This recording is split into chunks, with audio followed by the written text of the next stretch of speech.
Chuck, thank you so much for that survey. That was really helpful. And I think, as you and I have talked about in other topics, hermeneutics is something that can be made extremely simple and basic for average people to really have a handle on. And at the same time, it can go deep. It can get exceptionally deep in the weeds. Maybe I should say deep in the reeds. That's perhaps better.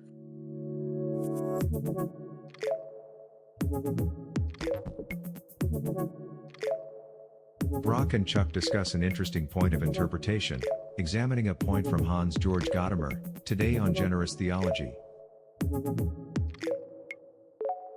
But we have this idea here, and I was just looking through Herman Bavinck, in his first volume, Prolegomena, of his Reformed Dogmatics. He does a survey of some of the contending methods. And so when you're talking about hermeneutics, for the most part, but not always, as we'll see when it comes to Gadamer, for the most part, most people think about understanding a text by applying some method or some set of rules. So Chuck, when you and I went to grammar school and we first learned how to speak and write English, the rules of grammar make up some sort of hermeneutic scheme. They assign certain sounds to certain letters. They start to build up building blocks, syllable by syllable, and then word by word, and then from words into phrases and phrases into sentences. That whole science of understanding how to speak and how to write and how to read English is in some sense a method of hermeneutics. Now, of course, when it comes to theological and philosophical topics, we're much more focused. So in English, you can presumably read, write, and speak about so many various topics. But when we're speaking about philosophy and we're speaking about theology, it's very easy for us to run rings around each other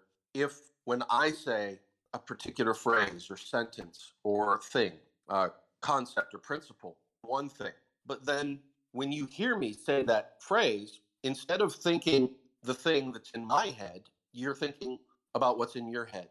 And that may be completely different. And so this idea of unifying and coming to some common ground and setting the stage, the ground rules for talking about things is really important and surprisingly tricky. So we're going to look at Gadamer in that way. Now, again, getting back to Bavinck, we have this idea. I was just briefly going through volume 1, and just in the first few chapters, Bavinck is talking about, I would say probably on the order of a dozen different kinds of hermeneutical methods. So, for example, in one section, he talks about the scholastic method.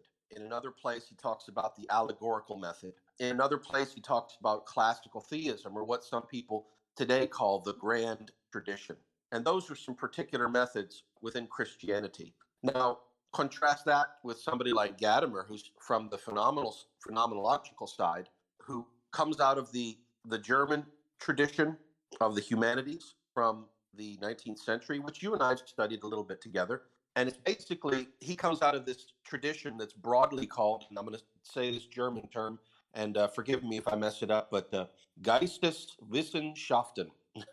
And so that's just a broad way of saying the humanities. So when you think about the humanities department in a university and the kinds of curriculums that they have taught in the 19th century and the 20th century, that's really where Gadamer is coming from here. And so Bavinck notes that's one aspect. Bavinck also talks about speculative methods, historically based methods, such as a historical psychological method, a religious historical method, an empirical psychological method, an experimental method, and then a comparative historical method, and then finally what you and I are typically familiar with through our Reformed or Calvinistic understanding of the Scriptures is this grammatical historical method. And so I hope to make this simple, but before we could talk about it at a basic and simple level, we had to at least acknowledge that there's all this complexity there that underlies discussions about what texts mean. And I'll just throw out one example, moderately controversial in this day and age in which you and I live, and that is in the culture wars right now, there's a battle brewing. What does it mean to have an identity? And non-trivially, people are actually having discussions over identity-related issues. And you and I are going to talk about this in the Cambridge history of medieval philosophy in our next chapter when we get to it. And we're going to talk about it in the medieval context. But today is very controversial. I've seen some discussions. What does it mean to be a man? What does it mean to be a woman? And surprisingly, what we're seeing is different cultures, different groups of people are bringing different methods, bringing different ideas and ideals over what it means for even basic things. What does it mean to be a man? What does it mean to be a woman? We can take this into other controversial areas, such as, for example, monetary policy. What is money? What isn't money? When you go and you make a deposit to your account at your bank, does the bank then have an obligation to return that money to you on demand as if you were storing something titled in your name in their presence? Or have you simply bought shares in an institution that then promises to redeem those shares, and the value of those shares might not be fixed and might be allowed to float? And so that's how deep it can go. And Chuck, I apologize. I really wanted to talk about a very basic point from Gadamer tonight. But before we can get basic, I was thinking we have to get deep to at least show what the stakes are, what's involved, kind of a sweeping view of the vista, and see that in some ways things aren't always simplistic. And yet in other ways, this is one of the most pragmatic and helpful kinds of scientific endeavors one can do. I've rambled on a little bit with that as well. Before we actually get into Gadamer, what do you think about the stage as it's been set so far? Yeah, I think that's really helpful. I agree that this is in many ways incredibly practical. In fact, it's so practical that it's sometimes, to me, surprising that more people don't dive into these issues and think about them more deeply because of how much effect they can have on just our everyday discourse, on just even how do we relate with each other and how do we relate with organizations and those kinds of things. I also think that it is interesting. There is this trope that, hey, just follow the plain meaning. But the plain meaning, if people looking at the same words come up with different meanings, then we got a problem. And then we have to figure out how do we determine that plain meaning and what are the principles that we're going to use to decide those things. And so even you had mentioned that in the Reformed tradition, that grammatical historical method is a very common method. And interestingly, I recall when my high school teacher was talking about hermeneutics, he mentioned the grammatical historical method, but he somewhat contrasted it. He didn't negatively contrast it necessarily, but he somewhat contrasted it with what I referred to earlier as the redemptive historical method. And I think there are some similarities between those methods, but the redemptive historical method has, in addition to the grammatical and historical types of issues that you need to consider when interpreting scripture, it also takes into account that larger sweep of the story of redemption. And I think you're well acquainted with those things, and that's probably what you're thinking of even when we talk about that method. But what my teacher had said, and I think he's exactly right, is that you need to add this concept of, when interpreting scripture, this concept of understanding the redemptive sweep, creation, fall, redemption, restoration, to the interpretation, because otherwise there can still be conflicts between how do people interpret the words and the grammar that's there. How do you interpret the history? How do you apply the history to those kinds of things? And I see that as well in conversations about, for example, we talking about gender. We can talk about plain meaning of things, and sometimes we do that, right? We talk about, hey, the science of genetics and how are people's DNA constructed, and what is the correlation between DNA and between physical attributes and gender. And yet we find that even then, people interpret things differently because they have these various cultural ideas of gender that they don't realize always impacts how they're looking at that. And so again, there is a need to also have an overarching theme to that. And I think that's something that I think sometimes is missing in some of our discussions about gender, whether they're internally as Christians, as we talk about those things, as well as externally. Now, externally, it's going to be much more difficult because You have to come to some agreement what that larger scope and what that larger reach is going to be. And people aren't necessarily going to agree on those things. And so then what you're really doing is setting out ground rules on just simply, okay, then let's talk about meanings of words and let's go from there.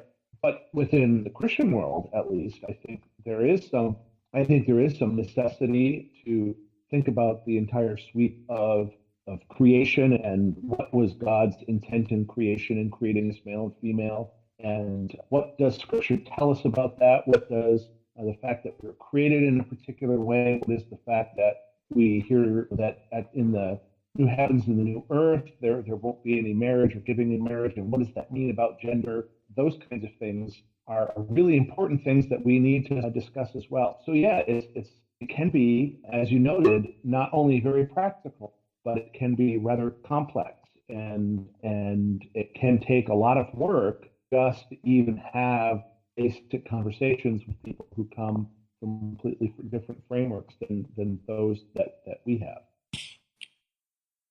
Thank you, Chuck. You've put that so well. That really reinforces what I was hoping to do in setting the chessboard, to use a chess analogy, or setting the stage if we're talking about putting on a play or we're talking about theater of some sort.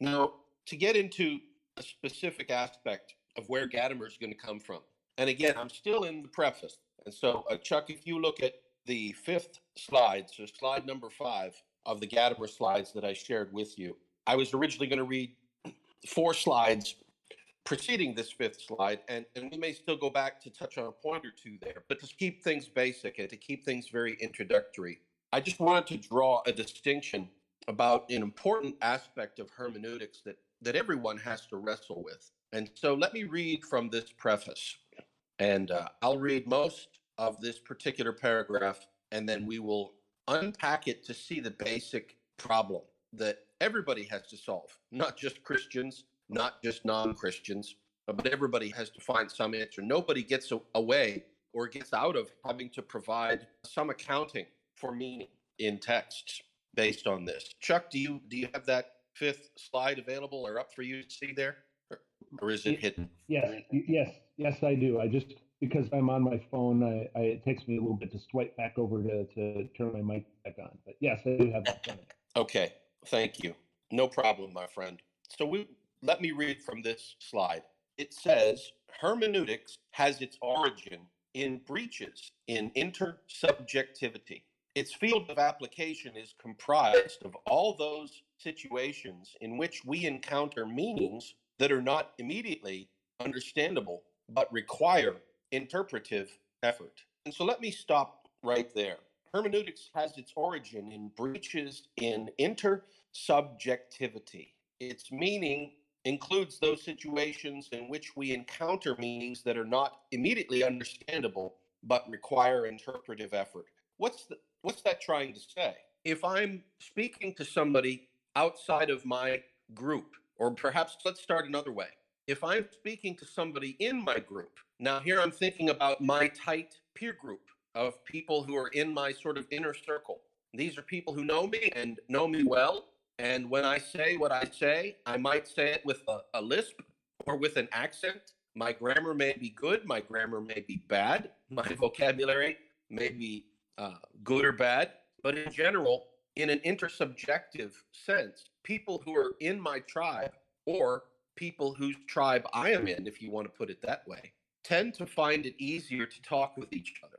And so, in this sense, I can say lots of things that perhaps don't follow perfect rules of grammar or may not make sense to all speakers of a language, but somebody in my tribe might understand me. And so, here, think of somebody who speaks with a thick accent, somebody who speaks in a regional dialect. And if you and I are best friends with a long history, you don't need to speak perfect English for me to necessarily get your message. But if I speak in an unusual dialect and you are outside of that group, you're outside of that tribe, then this is where that interpretive effort comes in.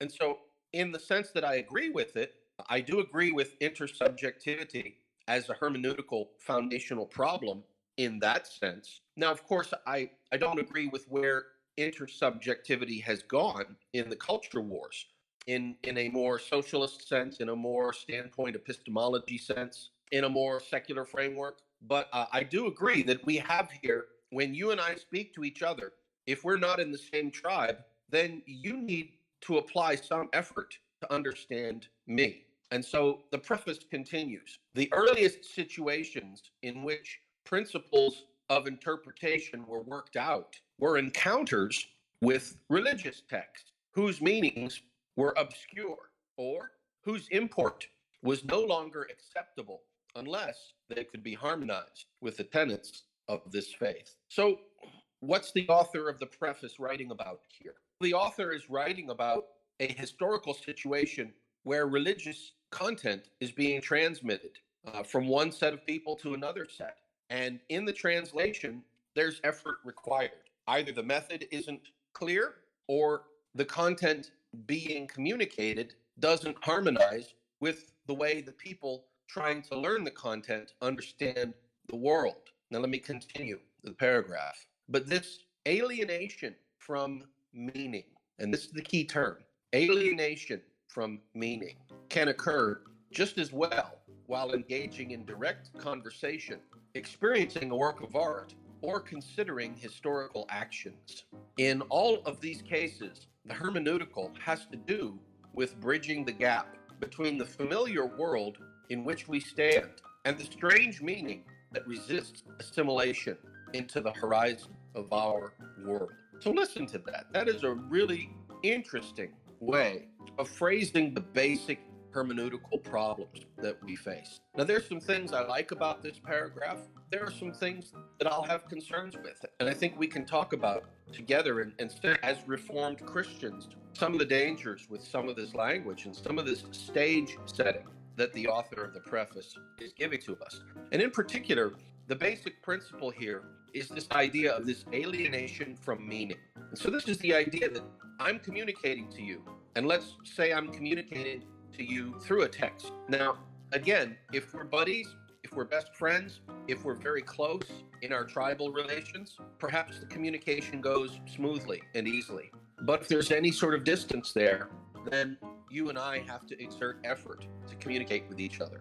And in particular, if we're talking about a text from the far distant past, where let's say I've written this text thousands of years ago, there's nothing I can really do with the text that eases the interpretational effort that you have to put out. In other words, I can't go back and rephrase things to make it easier for you to understand or to take advances or regressions in the human condition or the understanding of the human condition into account. And so this is the basic problem of communicating. And like I said, there are aspects of this that I like, that I appreciate and enjoy the framing of, but there are also some really important religious implications for adopting this framework. I'll talk a little bit more about that, Chuck, but at a high level, what did you think when you first heard this paragraph?